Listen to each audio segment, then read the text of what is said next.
Ons is vandag hier so by die potjiekos kompetisie binne in die Waalaar. En wonder bo wonder, raai wie wen?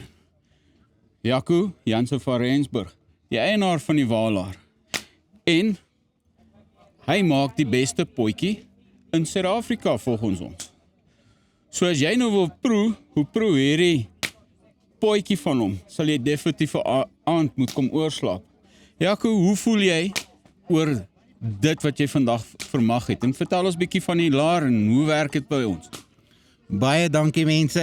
Ja, dit is 'n groot voorreg om hier in die laar te kan slaap en dit te geniet. Is baie kultuur georiënteerd.